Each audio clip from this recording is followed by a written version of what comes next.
Very good morning to all of your friends, this is Gaurav और मैं स्वागत करता हूं आपके अपने इस चैनल जीके क्लासेस फॉर प्रिपरेशन में। दोस्तों, जैसा कि आपको पता है कि हम हिस्ट्री की क्लास चला रहे हैं अभी और 8th क्लास की हमारी हिस्ट्री चल रही है और आज का जो चैप्टर है वो सेकंड चैप्टर है। यानी हम जो बात करने वाले हैं आज वो हम व्यापार से साम्राज्य तक बात करने वाले हैं कि किस तरीके से कंपनी की सत्ता आती है और सत्ता किस तरीके से स्थापित होती है भारत में। तो आज हम इसके बारे में चर्चा करने वाले हैं। ठीक है, तो वीडियो थोड़ा लंबा होगा इसलिए हम इसको दो पार्ट में डिवाइड करके देखेंगे, दो पार्ट में समझने की कोशिश करेंगे। ठीक है, तो मैं चाहता हूं कि आप पूरे जो हमारी क्लासेस हो रही है आप उस क्लासेस को पूरा देखा करिए और समझने की कोशिश किया करिए चीज़ों को। अगर कुछ चीज़ें जो है समझ में नहीं आती हैं तो आप क्वेश्चन हमसे पूछ सकते हैं। तो चलिए शुरुआत करते हैं। उससे पहले आप चैनल को लाइक, सब्सक्राइब और शेयर जरूर कर दीजिए। ठीक है, और आप चाहें तो जीके विद गौरव के मिश्रा के नाम से भी इस चैनल को सर्च कर सकते हैं और @गौरव के मिश्रा 95 के नाम से भी आप इस चैनल को देख सकते हैं। ठीक है, आप चाहें तो टेलीग्राम ज्वाइन कर सकते हैं। तो चलिए शुरुआत करते हैं। तो जैसा कि आप जानते हैं कि मुगल बादशाहों में औरंगजेब जो थे वो आखिरी शासक थे। ठीक है, उन्होंने वर्तमान भारत के बहुत बड़े हिस्से पर नियंत्रण स्थापित किया था। ठीक है, और 1707 में जब उनकी मृत्यु हुई तो मुगल जो सूबेदार थे और जो बड़े जमींदार थे उन्होंने अपने आप को स्वतंत्र घोषित करना शुरू कर दिया। उन्होंने अपनी सत्ता स्थापित करनी शुरू कर दी, है ना। कईयों ने अपनी क्षेत्रीय रियासत बनाई।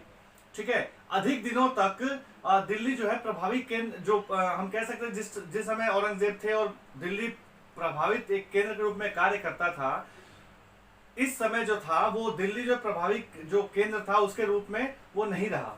क्यों? क्योंकि शासक जो थे जिसके हाथ में सारी सत्ता थी वो नहीं रहे।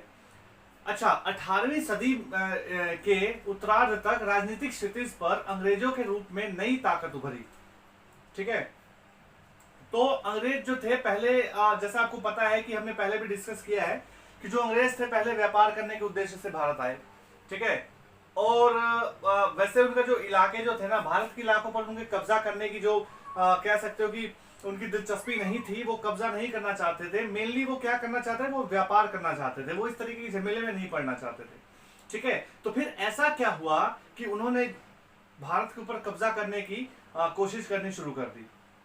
ठीक है, तो इन्हीं सवालों के जवाब हम लोग जानने की कोशिश जो है करेंगे। ठीक है, तो चलिए समझने की कोशिश करते हैं। तो सबसे पहले हम बात करते हैं कि जो पूर्व में ईस्ट इंडिया कंपनी जो है आई, उसके बाद क्या होता है।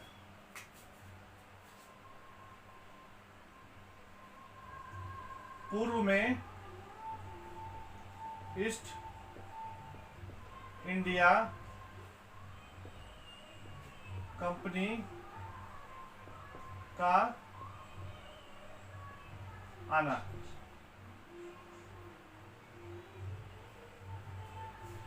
जो पूर्व में हम कहते हैं कि जो पूर्व में जो ईस्ट इंडिया कंपनी आई तो उसके आने से जो है क्या जो है फर्क पड़ा, या जो ये कंपनी आई वो क्यों आई। तो सबसे पहले सन 1600 में ईस्ट इंडिया कंपनी ने इंग्लैंड की महारानी एलिजाबेथ, जैसा आपको पता है कि एलिजाबेथ प्रथम से जो है चार्टर अर्थात इजाजतनामा उन्होंने हासिल किया। अच्छा, उसके हासिल करने के बाद उनका काम क्या था, वो यहाँ हासिल करके यहाँ पे आए और वहां से उन्होंने जो है जिससे जो है कंपनी को पूर्व में व्यापार करने का जो है एक अधिकार जो है इनको प्राप्त हो जाए, है ना, और उनको वो अधिकार मिल गया। जो इजाजत लेने का तात्पर्य ये है कि जो कंपनी थी, कंपनी के अलावा कोई दूसरी कंपनी यहाँ पे नहीं आएगी और सिर्फ उन्हीं को इजाजत थी, यहाँ पे ईस्ट इंडिया कंपनी को ही इजाजत थी यहाँ पे व्यापार करने की। ठीक है, यानी पूरा का पूरा मुनाफा इन्हीं का। ठीक है, तो दूसरी यूरोपीय कंपनियों को जो है नहीं रोका जा सकता था। क्यों? क्योंकि जो चार्टर में, जैसा कि आपको पता है कि भाई अगर दूसरे देश की अगर कोई कंपनी आती है तो उनको नहीं रोका जा सकता। ठीक है, इससे पहले कि जो दूसरी कंपनियां आती, पुर्तगालियों ने भारत के जो है हम कहते हैं कि जो पश्चिमी तट पर अपनी जो उपस्थिति थी वो दर्ज कर दी। ठीक है, पहले जो ईस्ट इंडिया कंपनी आई, ठीक है, इन्होंने एक अधिकार हासिल किया। ठीक है, उसके बाद जो है इससे पहले कि दूसरी कंपनियां यहाँ पे आती, इससे पहले ही पुर्तगालियों ने यहाँ पे जो है अपना जो है धावा बोल दिया पश्चिमी तट पर। ठीक है, और अपनी उपस्थिति दर्ज कर दी। जैसा कि आप जानते हैं कि वास्को डी गामा जो थे वास्को डी गामा ने जो है इस रास्ते की खोज की थी। ठीक है, वास्को डी गामा जो थे 1498 में सबसे पहले भारत के जो है पश्चिमी तट पर पहुंचे थे। ठीक है, यानी वो भी पुर्तगाल के थे ना, तो इसी रास्ते जो था जो पुर्तगाली थे वो भारत आए। अब जो है 17वीं शताब्दी की शुरुआत तक डच भी हिंद महासागर से व्यापार की संभावना तलाशने लगे और कुछ ही समय के बाद फ्रांसीसी व्यापारी भी सामने आ गए। अब देखिए दिन पर दिन जो है पेचीदगी जो है वो बढ़ती गई। ठीक है, किस तरीके से बढ़ रही है, तो सारी कंपनियों की मांग जो थी, ये जो सारी कंपनियां बाहर से आती थी वो किस लिए आती थी, उसका कारण क्या था? कारण ये था कि जो भारत में सूती कपड़े जो बनते थे ना, वो बहुत अच्छी क्वालिटी के सूती कपड़े बनते थे। ठीक है, और ये इन सूती कपड़ों की जो डिमांड थी वो विदेशों में बहुत ज्यादा थी। इसके अलावा मिर्च, लौंग, इलायची और दालचीनी जैसे जो मसाले थे ना, इनकी डिमांड भी बहुत ज्यादा हुआ करती थी। ठीक है, और अगर हम देखें तो जब ये कंपनियां यहाँ पर आई तो इसके बाद जो प्रतिस्पर्धा थी ना, कीमतों की जो प्रतिस्पर्धा थी वो काफी बढ़ने लगी। मुनाफा जो था वो कम होने लगा। ठीक है, मुनाफा कम होने लगा क्योंकि बहुत सारी कंपनियां हो गई। अब एक आदमी का तो एक तो कोई रहा नहीं वहां पे जो मुनाफा ज्यादा कमा, जैसे ईस्ट इंडिया कंपनी ने पहले कमाया, उसके बाद जब ये सारी जो दूसरे देश की जो कंपनियां आने लगी ना, तो उसके बाद जो है मुनाफा इनका कम होता गया। ठीक है, और जो प्रतिस्पर्धा जो है प्रतिस्पर्धा को खत्म करने के लिए जो है इनकी आपस में लड़ाइयां शुरू हो गई। ठीक है, लड़ाइयों में क्या होता था कि एक पक्ष दूसरे पक्ष का जहाज डुबो देता था। ठीक है, रास्ता रोक लेता था, उनके आगे रुकावटें खड़ी करता था। ठीक है, भरे जहाज को जो है लूट लेता था, आना उनका बंद कर देता था। उनके हथियारों वगैरह जो थे जो व्यापार जो था वो हथियारों से व्यापार होने लगा, है ना, लड़ाई झगड़ों से व्यापार होने लगा। ठीक है, जो व्यापारी जो चौकियां थी उनकी किलेबंदी करनी शुरू कर दी गई, है ना, तो इस तरीके की जो चीजें थी वो शुरू हो गई। तो किलेबंदी का कारण था व्यापार में जो है मुनाफा कमाने के चक्कर में स्थानीय राजाओं से जो है टकराव होना शुरू हो गया। जो किलेबंदी जो की गई ना, तो स्थानीय राजाओं ने इसका विरोध किया। विरोध क्यों किया? क्योंकि वो चाहते थे कि राजा जो चाहते थे कि जो ये अंग्रेज हैं या जो लोग आए हुए हैं व्यापार करने के लिए, वो जो है समय से जो है टैक्स दे। ठीक है, समय से टैक्स दे और समय से टैक्स देने के बाद जो है वो अपना व्यापार करते रहे। इस तरीके की किलेबंदी ना करें। किलेबंदी का मतलब ये होता है कि आपने उस जगह को ले लिया या एक अधिकार हो गया आपका उस जगह के ऊपर। ठीक है, क्योंकि वो तो जो है नवाबों के अंदर था, शासकों के अंदर था। ठीक है, तो इसके लिए जो है, इसलिए जो व्यापार और राजनीति को एक दूसरे से अलग करना कंपनी के लिए जो है मुश्किल होता जा रहा था। ठीक है, अब हम बात करते हैं कि किस तरीके से ईस्ट इंडिया कंपनी ने जो है बंगाल में व्यापार शुरू किया। ईस्ट इंडिया कंपनी बंगाल में व्यापार शुरू करती है। ठीक है, तो जो पहली इंग्लिश जो फैक्ट्री लगी थी बंगाल में वो 1651 में लगी। ठीक है, हुगली नदी के किनारे। कंपनी के व्यापारी यहीं से अपना काम चलाते थे। ठीक है, इन व्यापारियों को इस समय जो है फैक्टर कहा जाता था। क्या कहा जाता था? फैक्टर। ठीक है, फैक्टर कहा जाता था। यहां जो था वेयर हाउस था। वेयर हाउस का मतलब कि जो निर्यात की जाने वाली चीजें थी ना, यहाँ पे इकट्ठा करके उनको रखा जाता था। कंपनी के जो अफसर थे जो वहां जो यहाँ पे ना कंपनी के अफसरों के जो है बड़े बड़े दफ्तर बने हुए थे। व्यापार जब फैला तो सौदागर और जो व्यापारी थे यहाँ आकर बसने लगे। ठीक है, 1696 तक कंपनी ने यहाँ जो है किला बनाना शुरू कर दिया। इसके 2 साल के बाद मुगल अफसरों को जो है उन्होंने रिश्वत दिया। अंग्रेजों ने रिश्वत देकर 3 गांवों की जिम्मेदारी भी अपने नाम करा ली, यानी 3 गांवों की जिम्मेदारी भी इन्होंने ले ली। सम्राट औरंगजेब को जो है मनाया गया कि बिना कर चुकाए जो है ये लोग चाहते थे कि बिना कर्ज जो चुकाए जो है वो उनको फरमान जारी कर दें कि उनको जो है व्यापार करने का एक अधिकार मिल जाए, यानी उनको कर भी ना चुकाना पड़े और जो है उनको जो है व्यापार करने की इजाजत भी दे दी जाए। अच्छा, जो गांव जो थे ना, जो 3 गांवों को उन्होंने खरीदा ना, उन गांवों में एक था कालिकाता, ठीक है, जिसको बाद में कलकत्ता जो है कहा गया, जो बाद में कलकत्ता बना और आज की डेट में जिसको हम कोलकाता कहते हैं, ठीक है।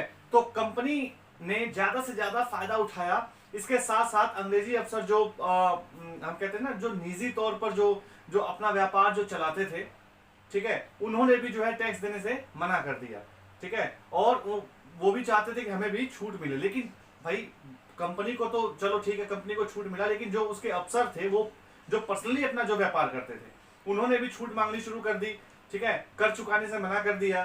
तो जो बंगाल में जो राजस्व जो वसूली जो है ना वो कम हो गई, ठीक है, और जो सरकार थी वो उसको नुकसान होने लगा। तो जो इससे जो बंगाल के नवाब जो थे उस समय मुर्शीद कुली खां, उन्होंने इसका विरोध किया। कहा किया, या तो आप चुपचाप टैक्स जो है चुकाइए, नहीं तो अपना व्यापार बंद करिए, ठीक है। तो अब हम बात करते हैं कि किस तरीके से जब उन्होंने मना किया और जब किस तरीके से मुर्शीद कुली खान ने जब उनके ऊपर जो उनका विरोध किया तो किस तरीके से बात आगे बढ़ती है, ठीक है। तो यहाँ व्यापार से जो है बात बढ़ जाती है युद्धों तक।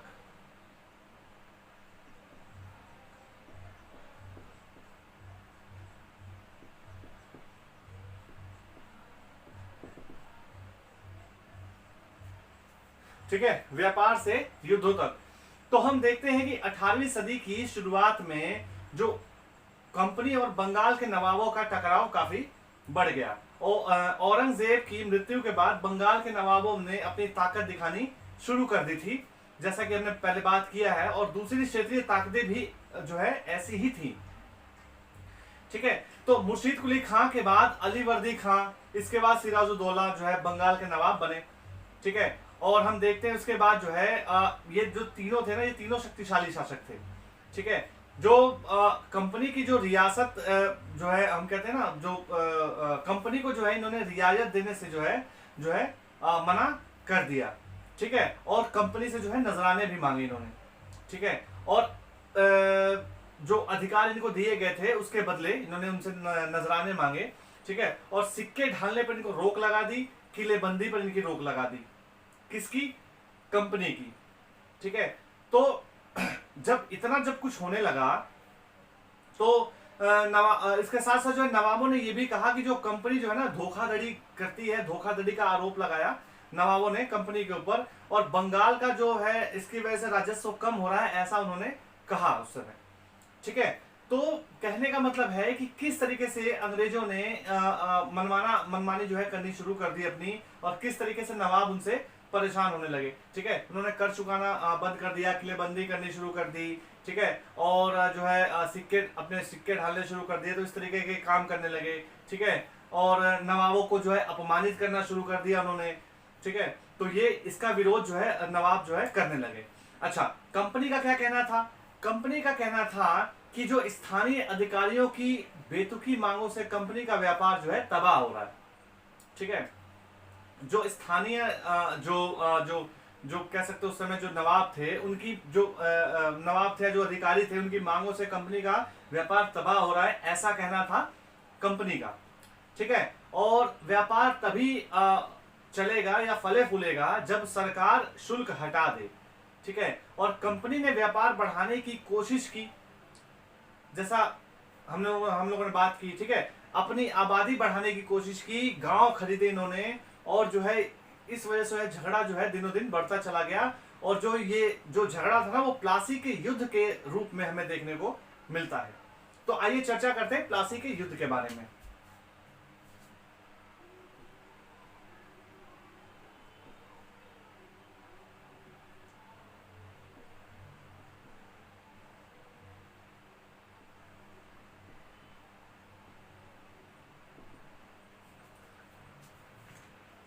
एक्चुअली जो प्लासी है वो प्लासी नहीं है, वो प्लासी अंग्रेजों ने इसका नाम दिया है।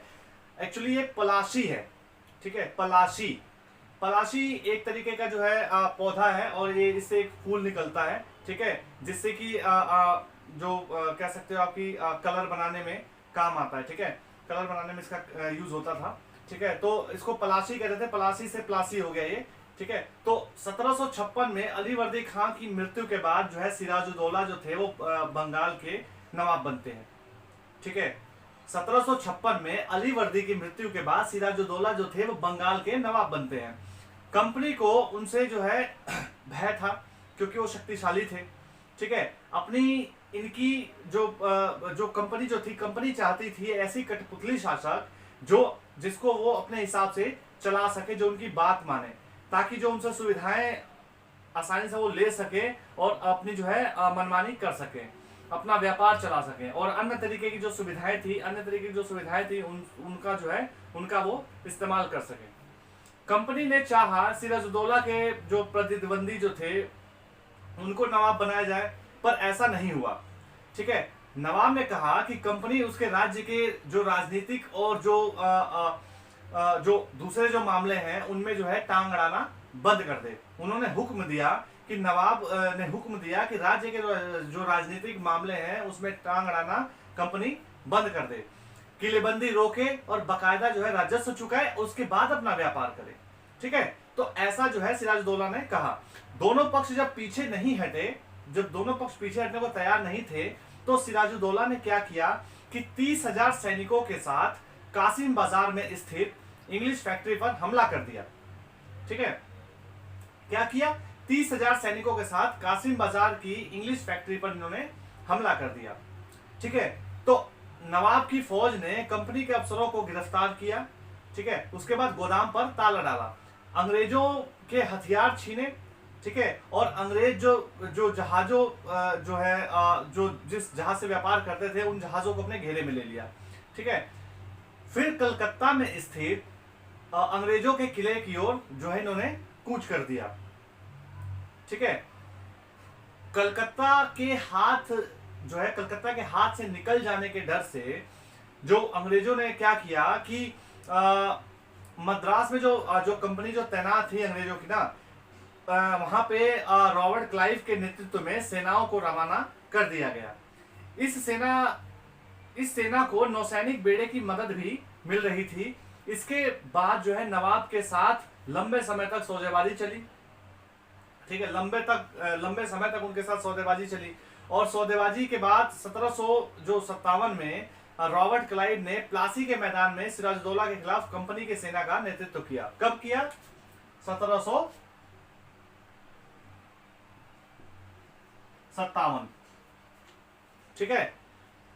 रॉबर्ट क्लाइव ने जो था सिराजुद्दौला के जो है के खिलाफ जो है अपनी कंपनी का नेतृत्व किया, अपने जो सैनिक थे उनका नेतृत्व किया, ठीक है। और हम देखते हैं इसके बाद जो था नवाब सिराजुद्दौला की हार का एक बड़ा कारण ये था कि सेनापति जो उनके जो सेनापति थे ना, सेनापतियों में से एक था मीर जाफर।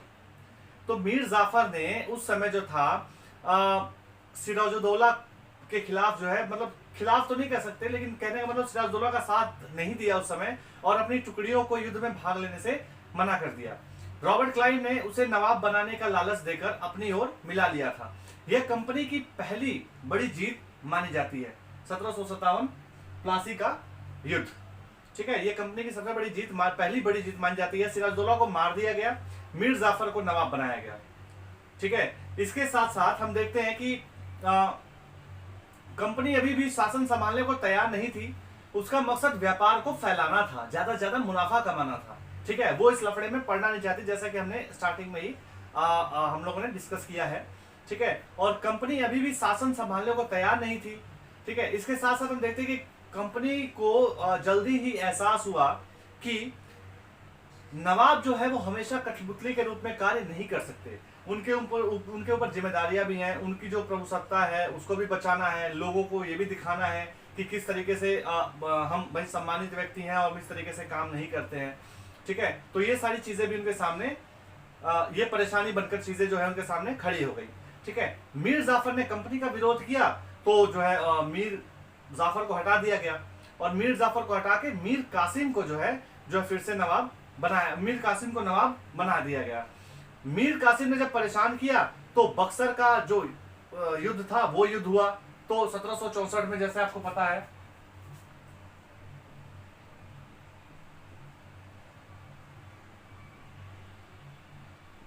बक्सर का युद्ध 1764 में ये शुरू हो गया, है ना।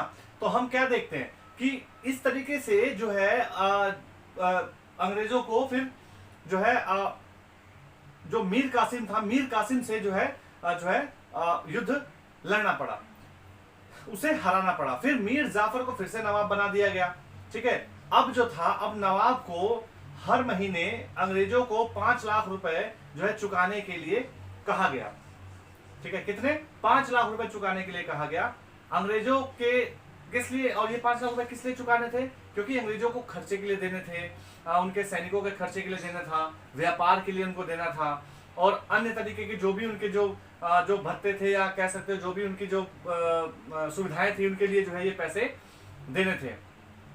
मीर जाफर की 1765 में मृत्यु होती है, ठीक है। और जो अंग्रेज थे ना, उन्होंने सोचा कि अब भाई मृत्यु हुई तो खुद इन्होंने जो है कमान संभालने की कोशिश की, और जो क्लाइव थे, जो रॉबर्ट क्लाइव था, उसने क्या क्या ऐलान किया कि कंपनी जो है ना खुद नवाब बनेगी और खुद से अपना जो है मोर्चा संभालेगी, ठीक है। तो इसके बाद क्या? तो इसके बाद जो था 1765 में मुगल सम्राट ने कंपनी को ही जो है बंगाल प्रांत का दीवान जो है नियुक्त कर दिया। अब उनके पास सत्ता आ गई, ठीक है। इस तरीके से उन्होंने अपना जो कंपनी का जो है व्यापार बढ़ाना शुरू कर दिया। और ये जो सारी चीजें थी, हम जो है किस तरीके से हम देखते हैं उन चीजों को, ठीक है। किस तरीके से उन्होंने अपना व्यापार बढ़ाया और किस तरीके से सारी चीजें अपने हाथों में ले ली, ठीक है। तो इसके बाद जो है हम लोग बात करेंगे कि आगे किस तरीके से कंपनी ने काम किया, किस तरीके से और झगड़े हुए, किस तरीके से लड़ाइयां हुई, कौन कौन से युद्ध हुए, ठीक है। तो वो हम पार्ट जो है सेकंड में उसके बारे में बात करेंगे। आप ये पार्ट फर्स्ट इसका आप जो है देख सकते हैं। इतनी चीजें अभी तक जो है हम इतनी चीजें हम डिस्कस करेंगे, ठीक है, प्लास्टिक के युद्ध तक। इसके बाद जो है हम आगे की चीजें अगले पार्ट में डिस्कस करेंगे। वो इसलिए क्योंकि एक तो चैप्टर बड़ा है और वीडियो काफी लंबी हो जाती है। तो मैं चाहता हूं कि आप 15 से 20 मिनट या 22 मिनट तक की ही वीडियो जो है देखें, और उससे जितनी ज्यादा हो सके चीजों को समझने की कोशिश करें। तो हम आगे की जो चीजें हैं वो अगले पार्ट में लेकर आएंगे, ठीक है। तो तब तक के लिए अभी हम जो है इस पार्ट में इतना ही कराएंगे, ठीक है। और जो है पार्ट सेकंड जो होगा उसके बारे में और आगे जो है जानने की कोशिश करेंगे, ठीक है। तो आप चैनल को लाइक, सब्सक्राइब और शेयर जरूर कर दीजिए। फिर हाजिर होते हैं जो है अगले पार्ट के साथ। तब तक के लिए नमस्कार, धन्यवाद, अपना ख्याल रखिए, ठीक है। फिर मिलते हैं, बहुत बहुत धन्यवाद।